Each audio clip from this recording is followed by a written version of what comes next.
Hi guys, today I want to discuss a very important topic pertaining to microbiology and also for the general public.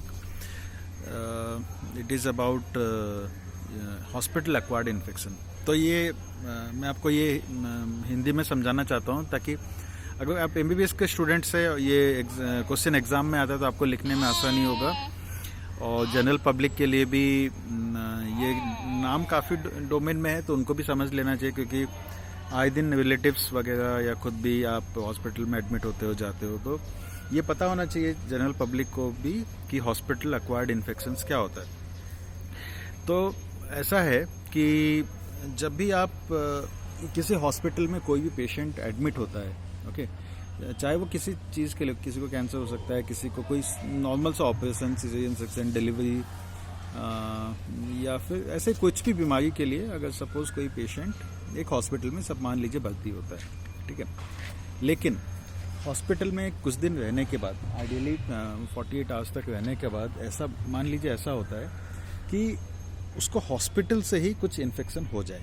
Okay, ये infection ऐसे भी हो सकता है, ये किसी की गलती के कारण भी हो सकता है, ये जस्ट बिकॉज आप हॉस्पिटल में भर्ती हुए उसके लिए भी हो सकता है, या फिर आपका कुछ डिजीज़ ऐसा है जैसे बर्न है, एक्सीडेंट है, तो वो भी काफ़ी प्रोन होते हैं इन्फेक्शंस होने के लिए।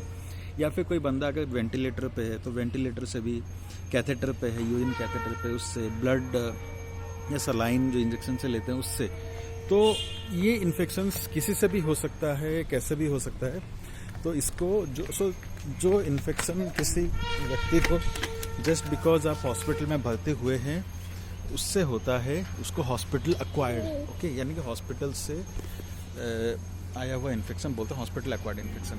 ये किस लिए इम्पॉर्टेंट है? ये इसलिए इम्पॉर्टेंट है कि ये इन्फेक्शन अगर जो कम्युनिटी या घर पे होता है या सोसाइटी में होता है, वो जो बैक्टीरिया से होते हैं वो हो सकता है कि ऐसे मल्टी ड्रग रेजिस्टेंट नहीं हो, लेकिन हॉस्पिटल से जो भी इन्फेक्शंस होते हैं नॉर्मली वो क्या होता है ना, बिकॉज हॉस्पिटल में वो ऐसे ही वो बैक्टीरिया एक्सपोज हो चुके होते हैं बहुत से एंटीबायोटिक को, तो हो सकता है वो बैक्टीरिया मल्टी ड्रग रेजिस्टेंट हो, यानी कि उनमें बहुत सारे जो नॉर्मल एंटीबायोटिक्स है वो शायद काम ना करे।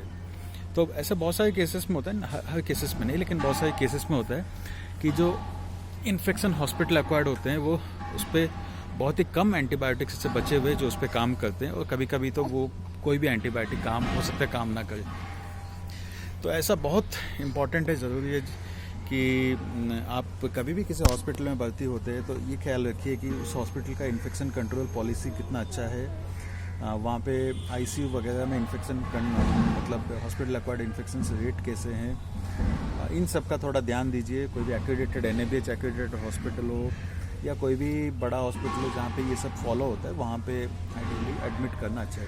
डॉक्टर्स के पॉइंट ऑफ व्यू से ये इसलिए इम्पॉर्टेंट है क्योंकि आजकल बिकॉज पब्लिक थोड़ा सा अभी पहले के मुकाबले थोड़ा जागरूक है, तो हो सकता है कि कोई हॉस्पिटल एक्वायर्ड इन्फेक्शन अगर किसी में हो गया तो कोर्ट केसेस, लिटिगेशन, इन सब का भी प्रॉब्लम्स बाद में आ सकता है। हालांकि ये एक ऐसा चीज़ है कि ऐसा नहीं कि आपने सब प्रोटोकॉल अगर फॉलो किया तो नहीं होगा, ऐसा भी नहीं है, लेकिन चांसेस कम हो जाते हैं अगर किसी हॉस्पिटल में प्रोटोकॉल्स वगैरह ठीक से फॉलो किया जा रहा है तो वहाँ पे हॉस्पिटल इन्फेक्शन कंट्रोल के चांसेस कम है। यहाँ पे फिर बताना चाहता हूँ कि ऐसा नहीं कि यहाँ पे सब प्रोटोकॉल भी फॉलो होते हो ये इन्फेक्शन नहीं होगा, ऐसा भी नहीं है। सो ये एक side effect of multiple things है, तो ये हो सकते हैं। फॉर MBBS स्टूडेंट यहाँ पे मैं ऐड करना चाहता हूँ कि ऐसे कौन से ऑर्गेनिजम्स है जो कि हॉस्पिटल एक्वायर्ड इन्फेक्शंस कर सकते हैं। तो इसका एक साधारण सा एक फॉर्मूला है जिसको एस्केप बोलते हैं, ESKAPE। E से इकोलाई, S से सेरेशिया, K से क्लेप्सिला, A से एसाइनिटोबैक्टर, P से सुडोमोनास एंड अगेन E से Enterobacter. Okay, so this is the full form of ESKAPE. इसके अलावा और भी ऑर्गेनिजम्स है जो कि हॉस्पिटल एक्वायर्ड इन्फेक्शन कर सकते हैं। सॉरी, सेरेसिया एंड स्टेफाइलोकोकस भी आप बोल सकते हैं। सो ये कॉमन ऑर्गेनिजम्स है जो कि हॉस्पिटल एक्वायर्ड इन्फेक्शन करते हैं, तो ये आप याद कर सकते हैं। ये काफ़ी बार एग्जाम से पूछा जाता है कि हॉस्पिटल एक्वायर्ड इन्फेक्शन क्या होते हैं, कौन कौन से ऑर्गेनिजम्स करते हैं।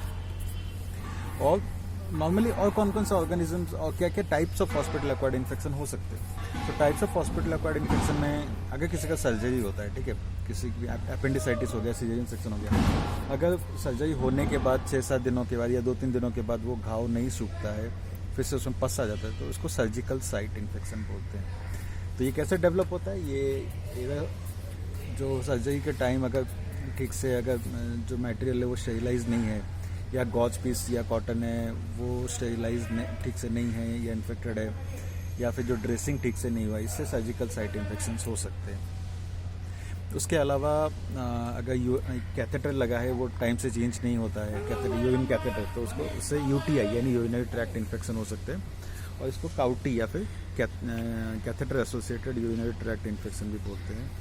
उसके अलावा ब्लड स्ट्रीम इन्फेक्शन, जो वेंस में कैथेटर वगैरह लगाते हैं, वेनफ्लॉन लगाते हैं, वहाँ से भी स्किन से इन्फेक्शन जा सकते हैं, तो वेनफ्लॉन केयर इज़ वेरी इंपॉर्टेंट। तो उससे catheter related blood stream infections भी हो सकता है, उसको CRBSI भी बोलते हैं। उसके अलावा जो अगर कोई पेशेंट वेंटिलेटर पे है तो वेंटिलेटर एसोसिएटेड निमोनियाज या नॉर्मल निमोनिया, एस्पिरेटेड निमोनियाज हो सकते हैं। तो ऐसे ये बहुत सारे हैं, लेकिन मैंने ये आपको बहुत ही कॉमन ये बताए हैं। और इसको कैसे डायग्नोसिस करोगे? तो अनएक्सप्लेन्ड कफ, अनएक्सप्लेन्ड फीवर, कभी कभी बहुत सारे एंटीबायोटिक्स एक साथ चलते हैं, उसके लिए भी कभी कभी फीवर्स वगैरह आते हैं। तो वो सब जब आता है तो उस पर आप हॉस्पिटल एक्वायर्ड इन्फेक्शन आप सस्पेक्ट कर सकते हैं, ठीक है। और इसके लिए उसका लैब डायग्नोसिस होना बहुत ज़रूरी है। तो इम्पॉर्टेंस है कि सही टाइम पे सैंपल कलेक्ट करके उसको माइक्रोबायोलॉजी में उसको डायग्नोसिस करना, देन